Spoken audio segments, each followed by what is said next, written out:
Thursday. It's 12:15 and we're live in Westminster.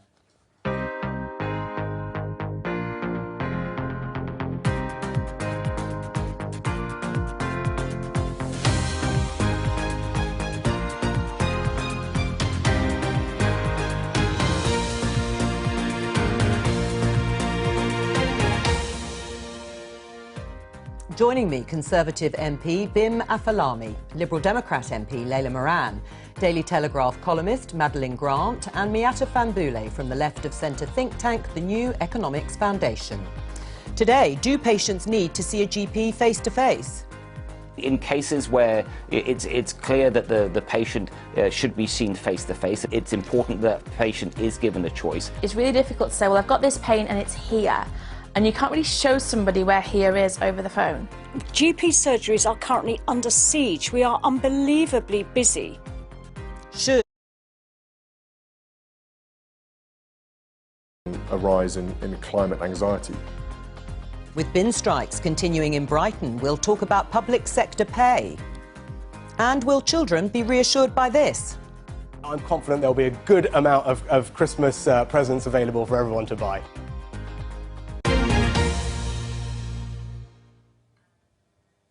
Well, you heard the Chancellor, Rishi Sunak, and saw him in the headlines there. He's in Washington for the G7 finance ministers meeting, discussing, amongst other things, supply chain problems.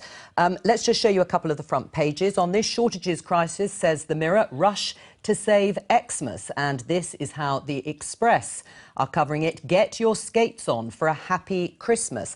Madeline, you heard Rishi Sunak say, I'm confident there'll be a good amount of Christmas presents available for everyone to buy. Does that reassure you? Absolutely not, because there has been some form in saying don't panic and it having the absolutely opposite effect. But equally, I feel for politicians, because when they're asked to reassure people, saying anything at all whatsoever seems to send people into a spiral of panic. So you can't really win in this situation. Right, well, let's just show you some pictures here, because we were talking about problems at the port of Felixstowe here a few days ago. But let's have a look at these pictures. This is of boats stacking up in huge numbers, as you can see, outside the port of Los Angeles. Miatta, do you think these supply chain issues are just going to keep flaring up? And it's, it's important to say, as the government's been pointing out, that there are supply chain issues across the world. But I do think that they are markedly worse in this country. And they're markedly worse in part because we have a government that seems to relish presiding over chaos and seems incapable to have horizon scanning, looking forward and planning properly for the things that we know are coming down the track.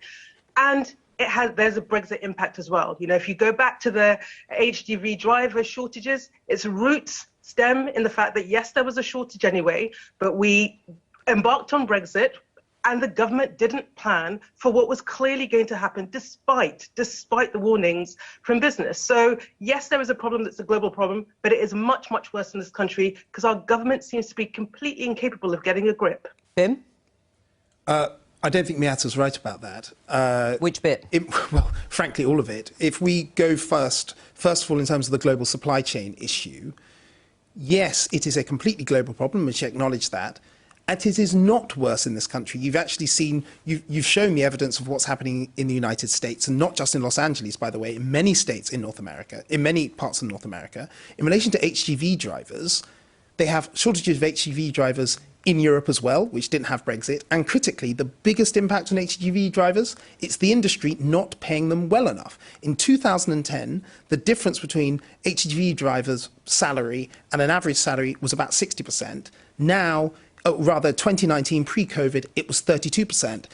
If you don't pay people well enough to do the job, there's no surprise that lots of people leave. It's a very complicated issue, but it is not worse in this country. What the government's now trying to do, along with, frankly, governments all over the world, is to try and get on top of the issue and try and sort it out. But it is a difficult, global, very complicated problem. Layla, you want to respond, no doubt, to what you've heard there from Bim, but is there also a problem of panic buying? Do you blame people for panic buying? Actually, I actually don't. And my experience of the people I've been speaking to isn't panic buying as such. It's looking across at what they think they and their families need, noticing that the government is failing on very basic things, getting the brand that they like in the supermarket, getting fuel onto the forecourts. And they're making a decision to stock up a bit so that they can weather it through. I don't think that's a panic. Actually, I think that's a very rational choice made by rational people at irrational behaviour from the government. Because yes, Bim, it is partly to do specifically with conditions in this country. If you speak to people who are living on the continent in particular, there are issues, but they're not manifesting in people in their homes noticing them. And that means that there's parts of the market that are stepping in and softening that blow. And one of the things, of course, is recruitment. We learned just in the last 24 hours that 20 HGV drivers have made the application. That's to fill the 100,000 vacancies we have. Okay. This was predictable. And yes, there are other pressures out there, but we have to now take a cold, hard look at the offer we're making to those HGV drivers from perhaps Eastern European countries who decided to leave and we now want to come back. Okay. By the time they get recruited, is 2 months a contract enough? And blaming business, I don't see what that achieves, frankly. Right. Just before I get you to respond, I just wanted to ask you, Madeleine, this idea that perhaps some industries and some sectors would like people to go out and perhaps buy early ahead of Christmas. Do you think that could be a motivation? I don't know enough to comment on that specifically. I do think we genuinely need to be quite careful about what we say around this issue, because there have been instances where what wasn't really much of a shortage to begin with was then massively precipitated, and it didn't take much in terms of individual behaviour changes for there suddenly to be a shortage of petrol, for these things suddenly to have a knock-on effect. So I think we do have to be careful, and with things like the clogs at the Fort of Felixstowe right now, I mean, already port authorities are saying that things are looking a bit better. They're saying that some of the bigger shippers are diverting to other ports. So I think it's a bit too early to say. Things might clear up quicker than we think. All right, but there is some news just before, Bim, you do respond. We are expecting an announcement, possibly about short-term visas for abattoir workers. So shortages in other sectors, not just HGV lorries, Bim. Yes, of course. And look, where Layla is correct is that we do need to look at this in a cold, hard, analytical way and look at different parts of the labour market and how we can improve things. It's important that we don't just say, let's raid other countries for as many of their workers as we can, because A, that has all sorts of impacts on those countries, but in this country, that's a short-term solution. I think the long-term solutions are the ones we need to be reaching for. In particular, it's pay, it's conditions, it's the structure of those industries, it's how we use automation and technology as well. And if we can do that, we actually build a better economy for the future, and that's really what we've got to be trying to do, even at a time of real stress. Very brief response, Miata, from you before we move on. So no one is going to dispute the fact that we need to be increasing pay in certain sectors. You know, we have presided over a decade in which average wages have not budged. So that has to be an imperative. But, you know, you have to also manage a crisis. And what you cannot do is have shortages that then have knock-on effect. And so we see inflation, we see price rises, we see a cost of living crisis, because that has an impact on the very people that, you know, you've promised that you'd help. You'd promised that actually some of the changes that would come in place as a consequence of Brexit would make their lives better. So there is a short-term problem I think you're going to have to deal with, and at the same time as trying to deal with the structural problems. No one is ever going to say, don't deal with the structural problems. We have to, but you've also got to fix the short term. Let's talk about GPs. The front page of the Daily Mail, their campaign, GPs, the new face-to-face revolution, talking about league tables and money from the government to help GP practices. We'll talk about the substance of what the government has announced in a moment. But first of all, Bim, how important is it really for patients to see their GPs face-to-face? I think for a lot of patients it's very important. Not for everybody, because there are many who have found working remotely with their GP, they find that a positive thing as well.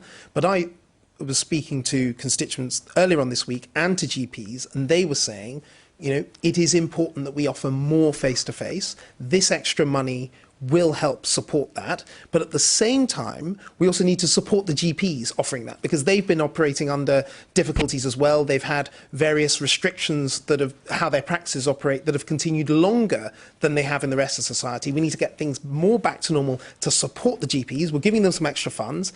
And we need to also make sure that GPs do offer those face-to-face consultations for people that want them. Do you agree, Layla, if we look at the figures, 80% pre-pandemic, 80% of appointments face-to-face, it dropped to 54%, it's now back up to 58%. Do you agree with what Bim says about the importance of those face-to-face appointments?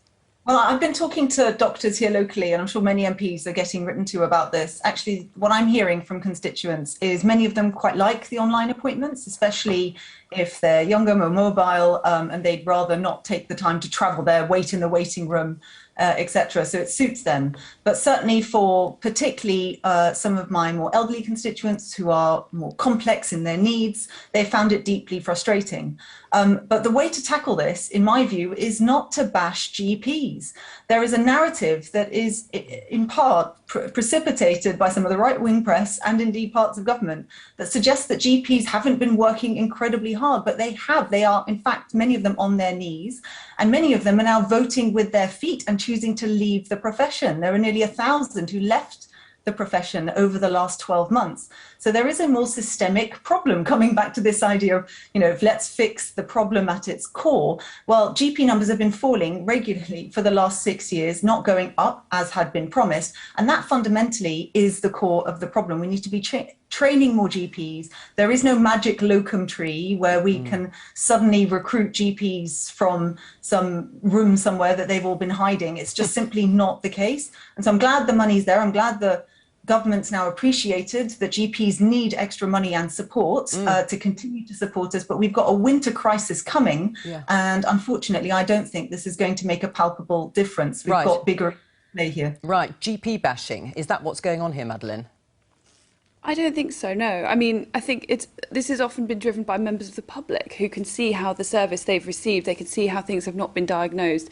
There are some truly horrific stories that have come out over the last year, and I think we're now beginning to grasp the consequences. And that needn't be bashing GPs. Obviously, in a crisis, things often have to be done differently, and we, in hindsight, look back and think maybe that was a mistake. It doesn't need to be a finger-pointing exercise, but I think it's wrong to suggest this is a hysteria that's been whipped up by the right-wing press or purely by Tory politicians. Many people feel that they are not receiving an adequate service, and I agree with Layla that perhaps there is a more systemic problem here. It seems to me that perhaps the old primary care model is no longer fit for purpose at a time when you have a great deal of part-time work amongst GPs and a real struggle with recruitment. I mean, I'm not convinced that that model can really survive so much anymore. And if there's some way that the various parties involved can, I don't know, come together and talk about it in a less sort of blamey way, then that would be great. Layla, do you want to respond? Well, I think I agree, certainly, with working together and collegiality across politics. That's very much what I stand for. But unfortunately, I do think that some of this has been extra pressure put on GPs, suggesting that they're not working hard enough. And that has come from many different sources. And GPs are telling me that it's making them think again about whether or not they want to extend their retirement, and that's exactly the opposite of what we need. So I think actually the best thing that we can all do, including government, is thank GPs, like we have done for all key workers and essential workers, for what they've had to do extra during this pandemic. Absolutely, this money may help, but also to listen to GPs about how they can improve conditions in their own practices to be able to recruit. And I'm sorry, this does partly come back to Brexit. There were many European doctors who used to work here and decided that they weren't welcome anymore and left, and this is partly what's caused some of this problem. All right, well, let's have a listen to one GP, Dr. Rosemary Leonard. Here she is. Unfortunately, many patients think they need to be seen when actually they can be dealt with much more efficiently over the phone. And GP surgeries are currently under siege. We are unbelievably busy, and we're kind of being expected, expected to be superhuman. I'm going to come to you, Miata, in just one moment. Bim, what did you want to say? Look, I'm son of a doctor. I've got huge amounts of time and respect for GPs, but it's very important that the GPs know that they are there to serve the patients. And when the lady said, oh, well, some people think they want to be seen, but they don't really need to be. Well, I like to put the patient first, and if the patient wants face-to-face, we should prioritise that. We should make sure that is a real priority, because I think that what we cannot be doing as a system, and the NHS or in the primary care system is saying to people, no, you don't need to be seen. We'll deal with you the way we want to deal with you. That's the wrong way around. Right. And I think that we need to, of course, we need to support GPs. And by the way, we're bringing forward measures to stop the abuse of GPs or anything like that, because that's disgraceful. And we need to support them. That's why we're giving them extra money. We need to recruit more doctors. That's why we need to do that. Well, at the same time, we do need to accept, and the profession needs to accept, that face-to-face appointments for a large number of people is very important. Right. Miata, patients first before GPs? Look, I think you can get to a balance of face-to-face and virtual. You know, I personally prefer virtual, and I think it's right that we have that balance. But I think the bigger issue is the £250 million that the government has announced is a drop in the ocean, because at the heart of this is the fact that we have chronic underinvestment in our health service, including GP services. There's huge amounts of pressure, and the capacity that we need to respond is not there, partly because a lot of people have left. You know, the government promised us 6,000 new doctors. 1,800 GPs have left the practice since 2015. So there is a bigger problem. And again, this feels like the government not really getting to grips with the scale of the crisis that's facing. Therefore, they're not taking the level of action that they need to. And in 6 months' time, they'll be looking back and saying, oh, yet another crisis that we've managed to mess up. I mean, isn't that true, Bim? No, it's not. It's true to say that there are very deep structural issues with recruitment of doctors. Right. I think the point Madeleine made earlier around the primary care system and how we ensure that we can keep people in primary care for longer, with an increase in people taking part-time and various other structural changes. We have a partnership model, which a lot of people in modern day don't necessarily want to buy into a partnership and buy all the, the property involved with it. You know, there's a very complicated set of issues. But is there a recruitment problem in the way Miata says, and yet you want doctors to have more face-to-face appointments? Yeah. There is this issue with a shortage of doctors at the moment. What did Layla call it? The locum magic tree? Well, of course we need to recruit more doctors, but even if you recruit more doctors today, then it still takes time for that to come through. So there are long-term things that we need to be doing. And in the short term, what do we need to do? Put the patients first and give the GPs that financial and other support that they need in order to do that. Miata?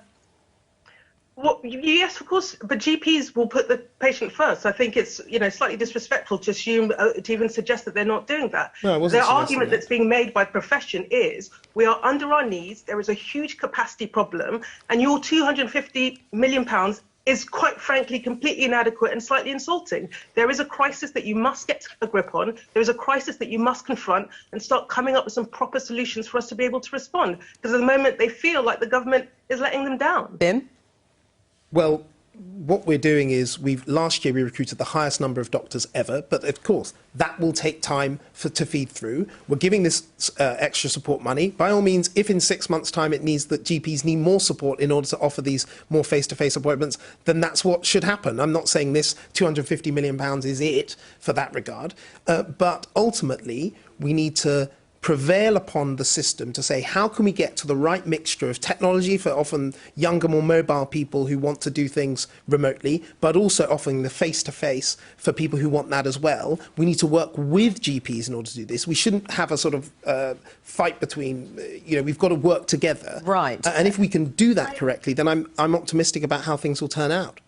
Layla, is that you trying to come in? Yes, I mean, just to quickly say, we need to also remember GPs don't exist in a vacuum. And the pressures that lie in the wider NHS, the biggest number of people waiting for a hospital appointment ever now, 5.7 million people waiting, that has an effect, because if there's a newly diagnosed condition that the GP may well have diagnosed, whether it was online or face-to-face, if that patient isn't able to then go and get the care they need after that point, they're going to keep coming back into surgeries and things are going to get more and more complex. Mental health needs being a really good example of an area that's been chronically underfunded and no sign that that's going to get any better anytime soon. In fact, very likely it's going to get worse. So I think we see this in its context. I think GPs are doing the very best. I think they are putting their patients first. Okay. But I also agree that we just need more in the system and the government's not delivering that. Madeleine, I know you wanted to come in just briefly before we move on. Sure. I mean, I agree. I think GPs do want to do the best for their patients, but they're also individuals themselves who respond to incentives. And I would much prefer, rather than chucking yet more money at the NHS, the government has pumped huge sums into the NHS without any sign of any reform such that the NHS will claim an ever larger share of public funding with no guarantee that things will get better. Are there reforms that could be considered that, for example, would incentivise GPs towards full-time work rather than part-time work? Are there ways that they could flip the structure? Are there ways they could start getting people to co-pay more for their appointments? These sorts of reforms are just not even being considered in the conversation. I think it's to our detriment. Well, those are big things to talk about another time, a big conversation to be had about reform of the NHS. We're going to talk about the environment and climate because the BBC's Adam Fleming, my colleague, has been speaking to the Duke of Cambridge for Newscast, the podcast ahead of the first Earthshot Prize to reward those trying to save the planet. Let's have a listen. We are seeing a rise in climate anxiety. You know, young people now are growing up where their futures are basically being threatened the whole time. It's very unnerving and it's very, you know, anxiety-making. You saw Adam Fleming there at the end. You can watch the full newscast interview with Prince William on BBC One at 11:35 this evening, and the full podcast is available now on BBC Sounds. I think I've got that all right. Layla, referring back to the comments there by Prince William, is he right? Well, I can assure you that I am relatively young, but share those anxieties, and I completely understand why young people are.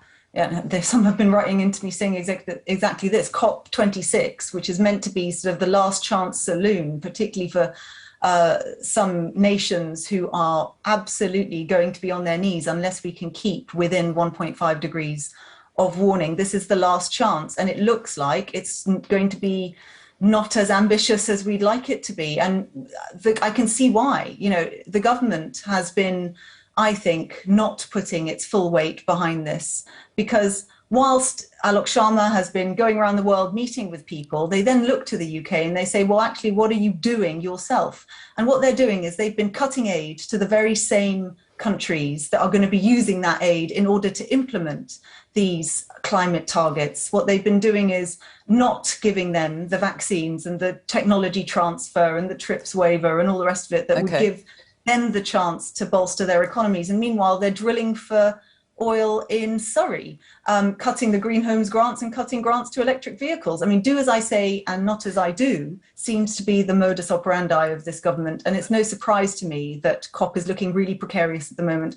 All right, well, Bim, you'll want to respond to some of that. But this particular issue about whether, Layla says she's feeling anxious, should young people be feeling anxious about the environment and fear for their futures, or does the language or some of the rhetoric need to be dialed down?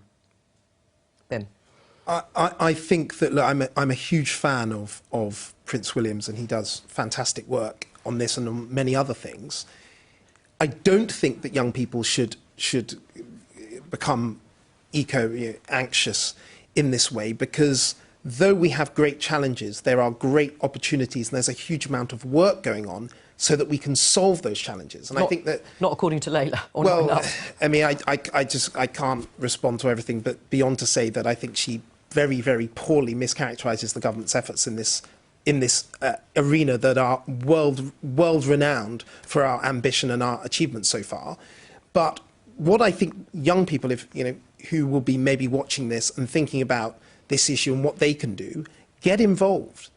Get involved, whether it be in political parties, get involved with campaign groups to say, these are the practical steps we need to take in order to achieve the goals that we need to have. Because if you can get involved and you have much more agency over it and put pressure on people like me and indeed on other members of the public, that's when anxiety diminishes and that's when real progress is made. And I think that's what I would urge young people to do. I wouldn't urge young people to sit and say, look, there's nothing I can do and I'm going to be terribly anxious for years because my future's taken away from me. Seize hold of that future and see if you can make a positive difference. Well, Miatta, I'm showing, I know you can't see it, but I'll read it to you. We're showing this front page, it is, of an advert, Extinction Rebellion UK, and it says, advice to young people as they face annihilation.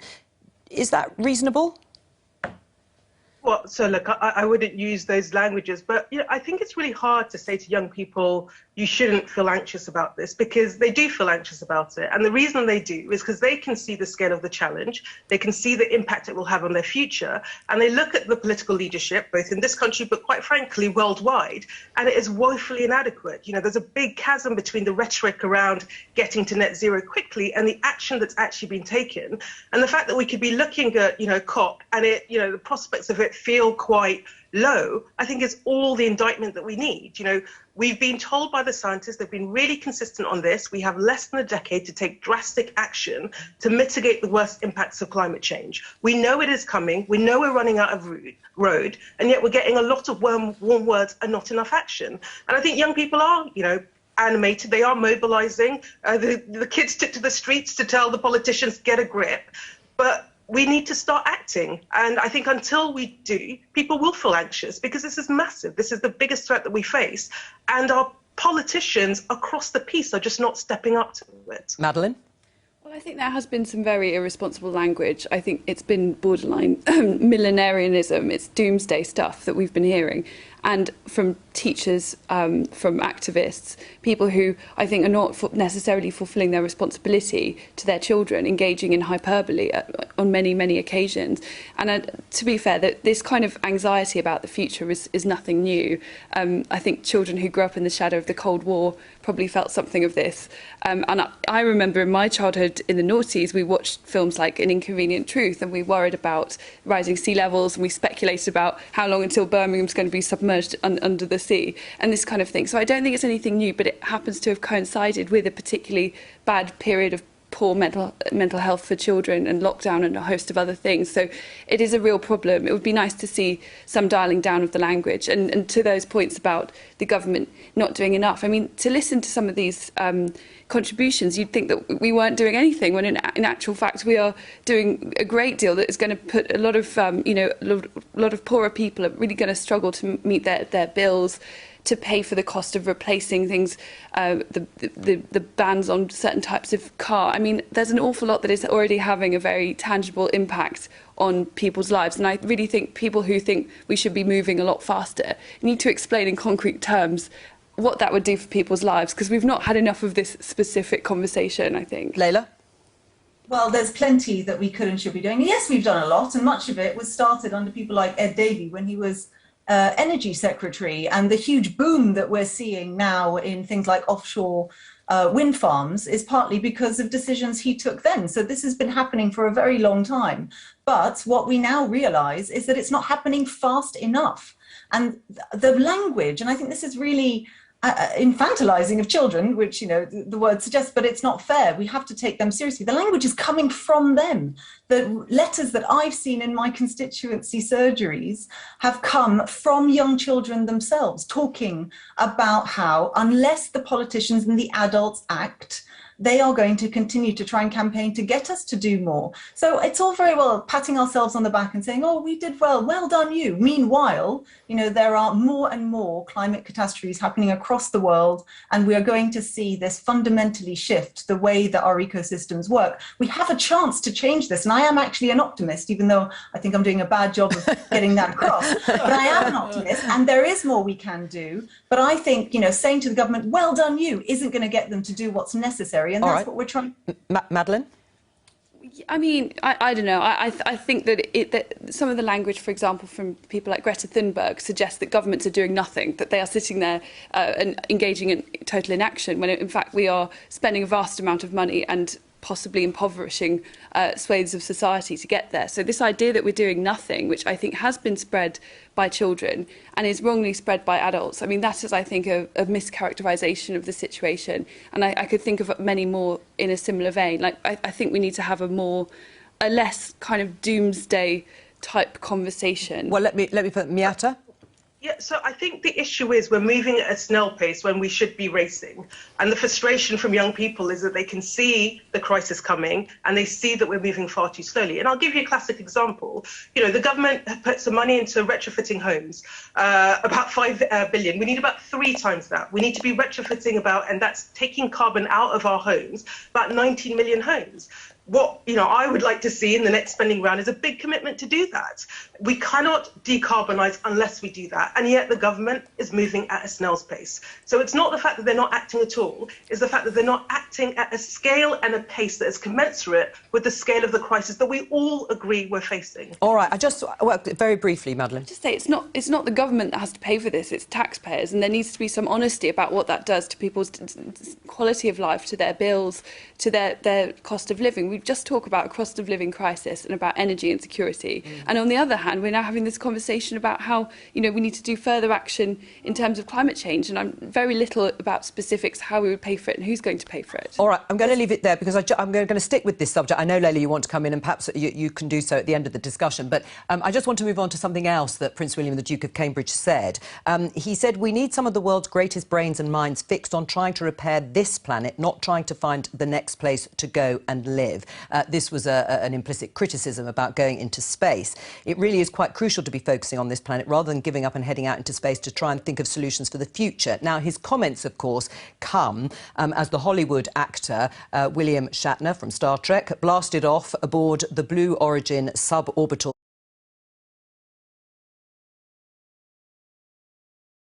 And Sir Richard Branson and Elon Musk are also building up space businesses. There they are, and there is the actor there coming down from space. Madeleine, do you think it was right, the Duke was right, in saying that we should focus on what's happening closer to Earth?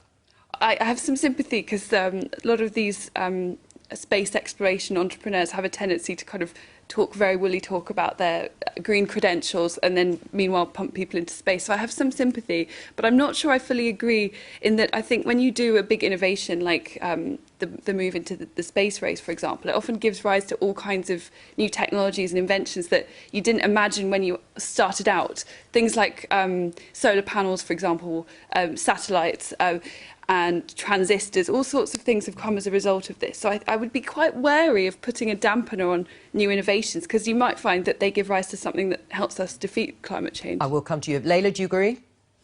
I actually do. I don't think that it should be either or. I think it's and.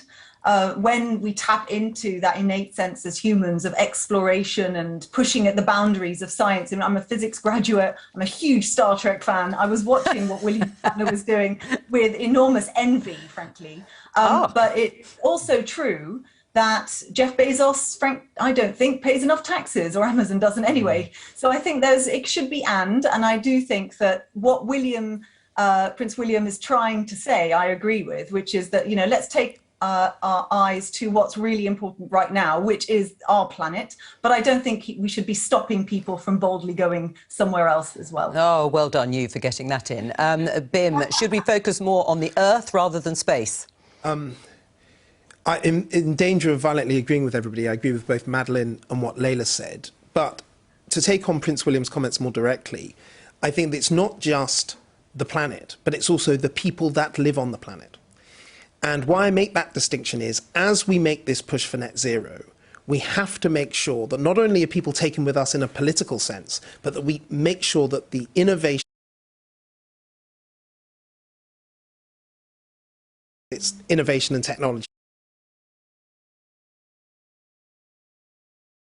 Because the danger of some of the talk that you hear from the sort of very, very doomsday scenario language, though I understand why people use it, is that people just say, well, it's all hopeless, and what we have to do is shut down everything, shut down all economic activity and go backwards. And I don't think, A, that that's a good outcome, and secondly, people just won't accept that. What we have to do is have to make sure that the net zero, low carbon world we build is better for people than the world we have now. And that's better in the broadest sense of that word. Right. Well, so I think that unless we focus on the people as much as the planet itself, then we won't succeed in dealing with this problem. Now, Miatta, were you nodding away there? Is there more agreement? There is violent agreement, so I do agree with him. And it is about the people and planet. And, you know, the reason why organisations like my own at the New Economics Foundation, we call for a Green New Deal, is that we want a pathway to net zero that will make people's lives better, that will create jobs, that actually realises the opportunities there are, because I think there are upsides and there are opportunities. But the thing I would say is that everything we've seen, all the analysis, everything that you'll hear from the experts, the scientists, is that that pathway to a just transition, a transition that has the upsides, will not happen without proactive, deliberate government intervention. Yes, government working with industry. Yes, government working with technology and scientists. Yes, government working with communities. But unless there is a deliberate and proactive strategy to do it, it just won't happen. And when we look at our history and we look at moments of industrial transition, we have never done it where there isn't a proactive strategy to do it. And where I would go back to criticising the government is Again, lots of warm words. We have not seen action, and that is absolutely what we need to realise the very thing that Bim is saying. He's 100% right, but we don't get there by warm words. We get there by action. Right, before we move on, yesterday on Politics Live, we discussed the issue of freedom of speech on university campuses. We talked about the case of Professor Kathleen Stock, an academic at the University of Sussex who has been accused of transphobia. Yesterday we spoke to a student union officer at the university who said Professor Stock had signed a declaration which wants to eliminate trans people in law. Professor Stock has contacted us to point out that she supports the protection of gender reassignment, saying the text of the declaration she signed does not amount to the claim that trans people should be eliminated in law. She says, my arguments are about the precise legal form protections for trans people should take and how they interact with protections for other groups. I do not want to stop all teaching of trans rights or trans identities in British schools, and I have never said this. Now, we are hoping to speak to someone in Brighton, I think we have him, about the bin strike there, because we were showing you pictures in the headlines. I think we can show you more pictures. These are piles of rubbish that have been collecting on the streets of Brighton because of the strike there, because HGV drivers at Brighton Hove's City Clean, they are the company that the council uses to collect the bins and the rubbish. They're currently on strike over conditions and issues on routes and daily rotas. Let's talk to Mark Turner from the GMB union in Brighton. Mark, how long are you prepared to keep up the strike? Well, we've balloted for further strike action. We've issued that to the council, and again, the current strike ends on Monday and then restarts again on Thursday the 21st for 30 days. Now, why always Brighton at Hove? Because this isn't the first time this has happened, is it? No, it isn't the first time. The issue here is in the way that the staff are being treated, and particularly drivers that are being removed from vehicles without the council management following their own internal procedures, not supplying the proper equipment, i.e. vehicles, and the council not following an ACAS agreement that we reached with them back in 2019. Right, you say they're not being supplied. Well, for correction, the service is run in-house by the council. Right. So it's the council not supplying those equipment, i.e. the vehicles. Now, they have authorised the funds over 3-4 years ago, but they've just not gone out and procured those vehicles. All right. Now, look, the council says accepting your demands would cause catastrophic cuts in other services. Do you accept that? No. We've never seen their justification from that. That's just words that they've put out, and we believe it may well be in a confidential report that they discussed yesterday, which I also understand there's no financial foundation to that, even to the political councillors that attended that meeting anyway. So I can't really answer that because they haven't justified that to us, even if that's the case. All right. But we question that anyway. All right. Are your drivers being attracted elsewhere? High demand for them in the private sector? Wages rising? They're in the area, yes. I mean, there's jobs in the city and the surrounding areas advertising for at least £10,000 to £11,000 more per annum. All right. Well, look, thank you very much, Mark Turner. Bim, listening to all of that, there's a danger here, isn't there? Public sector workers, especially HGV drivers, we've talked about it already on the programme, they're in high demand. They'll leave the public sector. Well, look, the primary issue here is the really appalling management of the council. And this is what happens when you get so-called Green Council. Look at how green all of those bins They're not here to defend themselves. But the issue here, as you heard from Mark, is also conditions, and they may be better elsewhere. Well, there are advantages to working in the public sector over the private sector, and that is also vice versa true. People have a choice. In situations like this, I think it's incumbent upon the council to manage people incredibly carefully when there are shortages in the private sector, but also this time last year, we were going around talking about how difficult it was in the private sector. There was forecasts of 12, 13% unemployment, and then everybody was flocking to the public sector, right? So actually, things can change very quickly. The important thing is that councils operate properly and manage services. That is their absolutely core function, and they should Miatta, I'm going to come to you, but I just want to show everybody this headline in The Independent. Sort of more broadly, many public sector workers considering quitting their jobs. That's according to TUC Research. Yeah, look, so I think it's really unfair to just blame the council because, you know, councils across the country have been trying to operate with year-on-year cuts that are still, by the way, coming. There is huge pressure on council services. There is huge pressure on their budgets. Any efficiency savings that could have been taken out have been taken out. So it's pretty grim out there. And many of them are just trying to balance all these tensions. But there is a real risk that if you keep kicking the public sector, if you keep not paying workers, you know, the government's talking about we want a high-wage economy, quite rich when you don't pay your own workers what they should be paid for the valuable work that they're doing. If you have all of that as a backdrop, people will move away and they will leave. And we are so reliant on the public sector for so many things. You go back to the pandemic, those key workers that we all clapped, that we all said was vital for us to kind of survive and move forward as a society, they were in the public sector. And so we've got to value them, we've got to pay them and give them conditions, but it comes back to a set of decisions that are made at the national level that constrain the capacity of those at the local level to respond. Right, Bim? Well, of course we should cherish and strengthen where we can the public sector. Yeah, but what about paying them more? Well, we have protected public sector pay. We froze public sector pay for higher earning public sector workers, but it was risen for people at the lower end. I think that was the right choice to make. It's £250 increase for those earning less than £24,000. Yes. There is a more general pay rise for NHS staff. Yes. Is that really enough, do you think, when you think about the groups of people that Miatta was referring to? It's a very difficult environment because ultimately, if you were to raise public sector pay by more, then that would come from taxpayers as well. So, you know, this isn't free money. It has to come from somewhere. The foundation for it all is a strong economy. That is generated in the private sector. Again, I come back to the point. A year ago, there was a huge flocking of people to the public sector because people were having such difficulties in the private sector. Now the private sector, to some degree, we're seeing catch-up pay to get to where they were pre-pandemic, and that will play out over time. And in a year's time or so, then when we come to the next round of public sector pay consultations, then we'll look at it at that moment. Layla, do you accept Bim's argument? Difficult for the government to sort of keep pace with rising wages in the private sector?